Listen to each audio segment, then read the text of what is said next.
शनि के नाम से ही हर व्यक्ति डरने लगता है।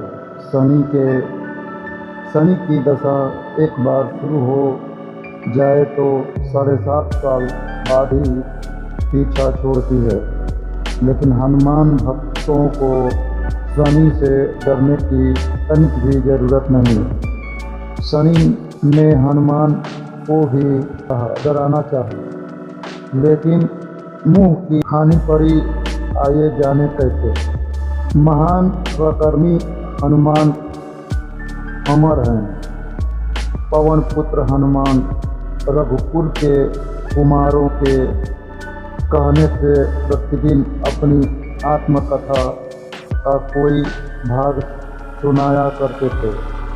उन्होंने कहा कि मैं एक बार संध्या समय अपने आरामदेह श्री राम का स्मरण करने लगा तो उसी समय ग्रहों में पाप ग्रह गंध गति सूर्य पुत्र शनिदेव पधारे। वह अत्यंत कृष्ण वर्ग के भीषणकार थे। वह अपना सिर प्रातः झुकाए रखते हैं। जिस पर अपनी दृष्टि डालते हैं वह अवश्य नष्ट हो जाता है।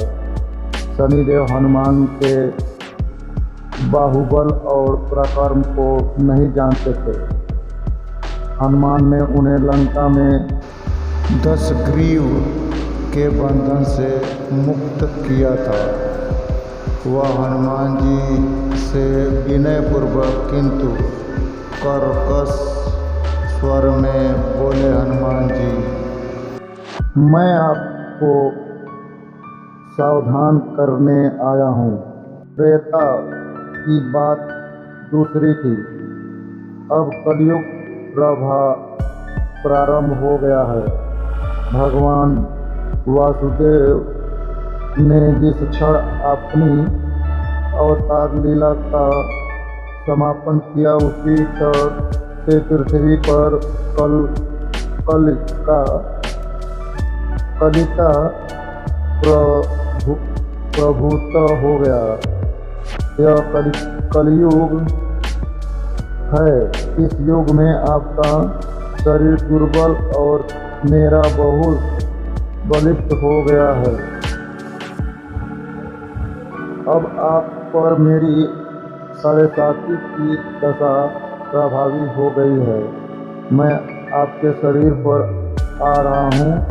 शनिदेव को इस बात का तनिक भी ज्ञान नहीं था कि रघुनाथ के चरणाधीशों पर काल का प्रभाव नहीं होता। करुणा निधान जिनके हृदय में एक क्षण को भी आ जाते हैं, काल की काला वह स्वर्ग निष्प्रभावी हो जाती है। प्रारंभ के विधान वहाँ प्रभुत्वहीन हो जाती है। सर्व समर्थ पर ब्रह्मा के सेवकों का निरंतर संचालन घोषणा प्रभु भी करते हैं। उनके सेवकों की ओर दृष्टि उठाने का साहस कोई सुर असुर करे तो स्वयं अनिष्ट भाजन होता है। शनिदेव के आग्रह यमराज भी प्रभु के भक्त की ओर देखने का साहस नहीं कर पाते। हनुमान जी ने शनिदेव को समझाने का प्रयत्न किया। आप कहीं अनंत जाएं। ग्रहों का प्रभाव पृथ्वी के मरणशील प्राणियों पर ही पड़ता है। मुझे अपने आरामदेह का स्मरण करने दें। मेरे शरीर में श्री रघुनाथ जी के अतिरिक्त दूसरे किसी को स्थान नहीं मिल सकता। लेकिन शनिदेव को इससे संतोष नहीं मिला। वह बोले, मैं सृष्टिकर्ता के विधान से विवश हूँ। आप पृथ्वी पर रहते हैं, अतः आप मेरे प्रभुता क्षेत्र से बाहर नहीं है। पूरे संसार वासियों वर्ष व्यतीन होने पर 7.5 वर्ष के अंतर से 2.5 वर्ष के लिए मेरा प्रभाव प्राणी पर पड़ता है, किंतु यह गौण प्रभाव है। आप पर मेरी 7.5 आज इसी समय से प्रभावी हो रही है। मैं आपके शरीर पर आ रहा हूँ, इसे आप टाल नहीं सकते। फिर हनुमान जी कहते हैं, जब आपको आना ही है तो आइए। अच्छा होता कि आप मुझ वृद्धा को छोड़ ही देते। फिर शनिदेव कहते हैं, कलयुग में पृथ्वी पर देवता या उपदेवता किसी को नहीं रहना चाहिए। सबको अपना आवास सूक्ष्म लोक में रहना चाहिए। जो पृथ्वी पर रहेगा वह कलयुग के प्रभाव में रहेगा और उसे मेरी पीड़ा भोगनी पड़ेगी। और ग्रहों में मुझे अपने अग्रज एवं का कार्य मिला है। मैं मुख्य मार्ग ग्रह हूँ और मृत्यु के समय निकट वृद्ध होते हैं। अतः मैं वृद्धों को कैसे छोड़ सकता हूँ? हनुमान जी पूछते हैं, आप मेरे शरीर पर कहाँ बैठने आ रहे हैं? शनिदेव गौर से कहते हैं, प्राणी के सिर पर। मैं 2.5 वर्ष प्राणी के सिर पर रहता, उसके वृद्ध विचलित बनाए रखता हूँ। मध्य के 2.5 वर्ष उसके उदर में स्थित रहता हूँ। उसके शरीर को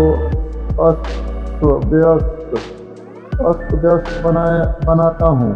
वह अंतिम 2.5 वर्ष पैरों में रहकर उसे भटकाता हूँ।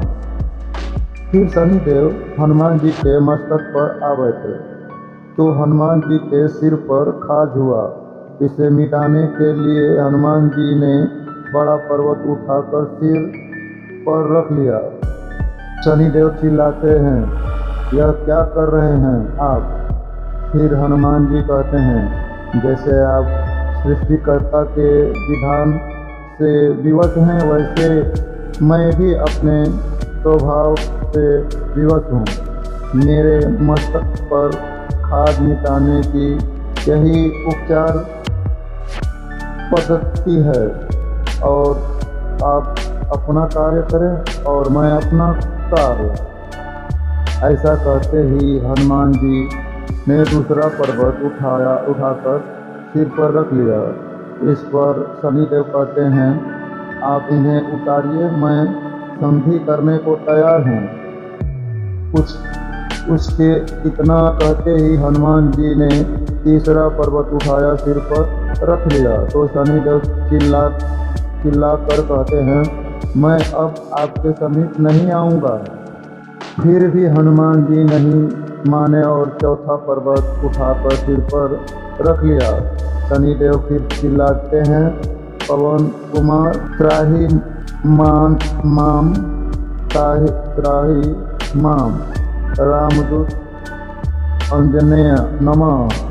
मैं उसको भी पीड़ित नहीं करूँगा जो आपका स्मरण करेगा। मुझे उतर जाने का अवसर दें। हनुमान जी कहते हैं, बहुत शीघ्रता की, अभी तो 5वां पर्वत शिखर बाकी है। और इतने में ही शनि मेरे पैरों में गिर गए और कहा, मैं सदैव आपको दिए वचन को स्मरण रखूंगा। आघात के उपचार के लिए शनि पे तेल मांगने लगे। हनुमान जी तेल कहाँ देने वाले थे? वहीं शनिदेव आज भी तेलदान से तृप्ति होते हैं। अब आप लोग तो समझ ही गए होंगे कि शनि देव पे हनुमान जी क्यों भारी पड़े थे। अगर जो भी त्रुटि होगी उसे क्षमा करें और हमारे चैनल को सब्सक्राइब और लाइक करें।